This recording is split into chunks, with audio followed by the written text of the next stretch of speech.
Delta Sierra Juliet, what type of aircraft is it?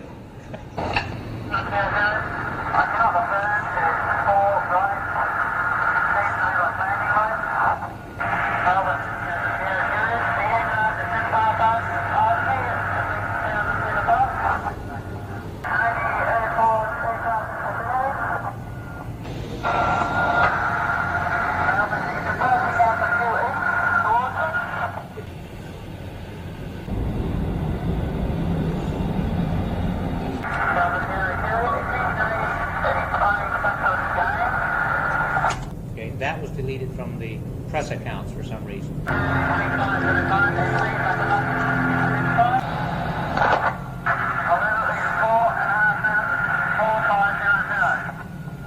Delta Sierra Juliet, and confirm you cannot identify the aircraft. Delta Sierra Juliet, roger. Stand by.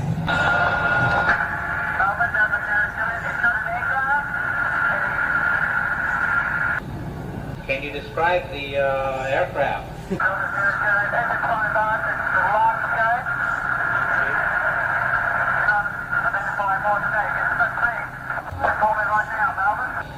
Delta Sierra Juliet, roger. How large would the object be?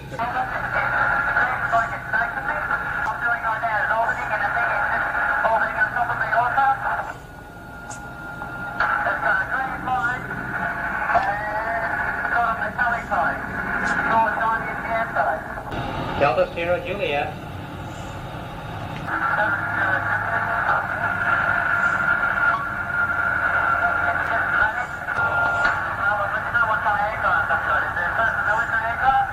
Delta Sierra Juliet, confirm your aircraft just vanished. Delta Sierra Juliet, is the aircraft still with you?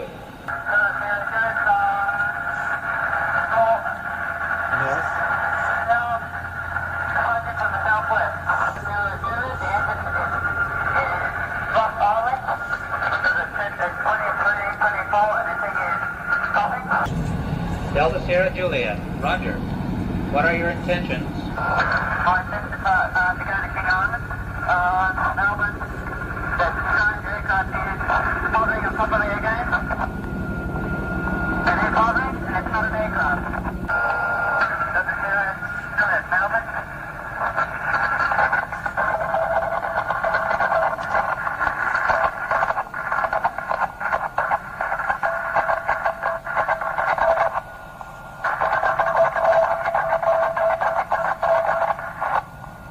The sun had already dipped below the horizon when a young pilot named Frederick Valentich climbed into his small single-engine aircraft.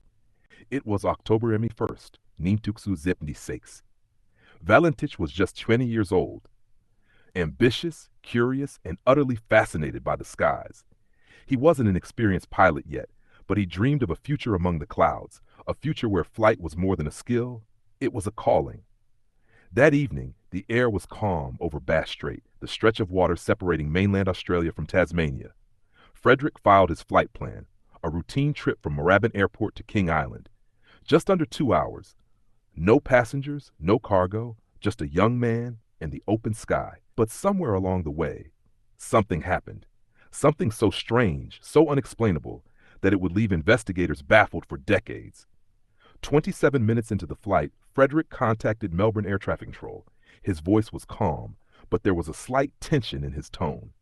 "Melbourne," he said, "this is Delta Sierra Juliet. I seem to be being followed by an aircraft that is above me." The controller looked at the radar. There was no other aircraft in that area. "Can you identify the aircraft?" the controller asked. There was a pause. It's not an aircraft," Frederick replied. From that moment on, everything about the flight of Delta Sierra Juliet became a descent into mystery. Valentich described the object circling above him. He said it had bright lights, a metallic shine, and moved at speeds he couldn't comprehend. The voice recording captures his confusion, his attempts to make sense of what he was seeing. "It's just orbiting above me," he said. "It's got a green light, and it's a sort of metallic, it's shining all over. I can't tell what it is. This is strange." The air traffic controller urged him to maintain course, to keep calm. But Frederick's voice began to tremble. At one point, he said, "It's approaching me from due east. It seems to be playing some sort of game." Imagine being alone in the night sky, thousands of feet above cold, dark waters, and realizing something is following you, something that shouldn't be there. Witnesses on the ground would later report seeing strange lights moving erratically across the Bass Strait that evening. They described glowing orbs that danced in ways no known aircraft could move. Some even said they saw an object hovering, as though waiting for something. Back in the cockpit, Frederick's final transmission came at 7:12 p.m. "My engine is rough idling now," he said, panic creeping into his words. I can't get it to hold. The thing is, it's not an aircraft." Then a chilling noise filled the radio, a metallic scraping, like static and distortion, lasting 17 seconds. And then, silence. Frederick Valentich and his plane vanished. Search and rescue teams scoured the waters of Bass Strait for days. They found nothing.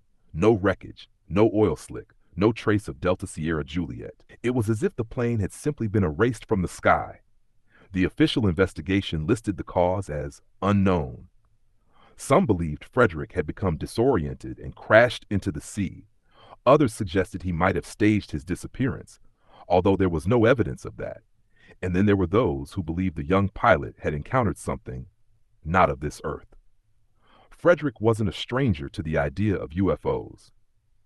Friends and family said he often talked about extraterrestrial life.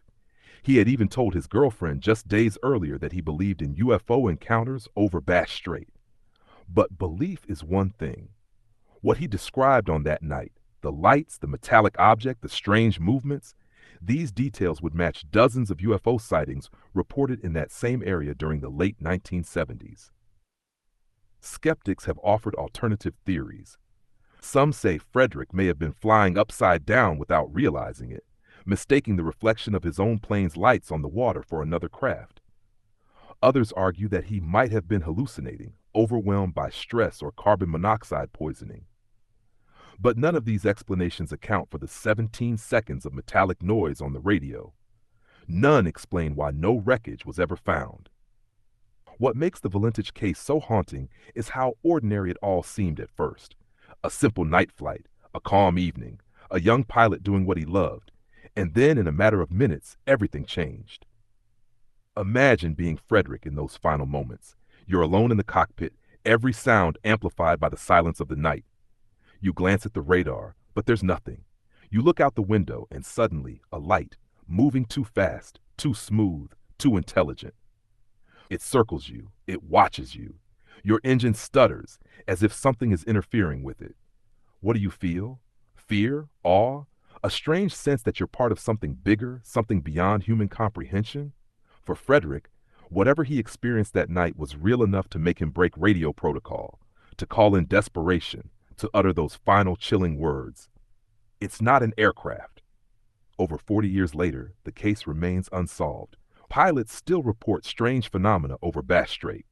Lights that appear and vanish in an instant, unusual interference on instruments, rumors of military experiments, secret tests, even portals. But the Valentich disappearance stands apart because we have his voice, we have his words etched into history. A 20-year-old kid alone in the night sky, trying to make sense of something he couldn't explain. What happened to him? Was he taken? Did he lose control and crash into the depths of the sea? Or was he chosen? The ocean below Bass Strait is deep and unforgiving. But even in its darkest depths, you'd expect some sign, a piece of wing, a torn seatbelt, an oil slick floating on the waves. There was nothing. The plane, the pilot, the mystery, gone. And yet, Frederick's story endures. It lives on in the whispers of UFO researchers, in the archives of air traffic control, in the imagination of anyone who has ever looked up at the stars and wondered, what's out there? Maybe one day, the sea will give up its secrets. Maybe a diver or fisherman will stumble upon the wreckage. Or maybe we'll never find anything, because there's nothing left to find. But if you listen closely to that final radio transmission, the fear in Frederick's voice, the strange metallic sound that follows, you can't help but feel that something unnatural happened that night. And if it happened once, it could happen again.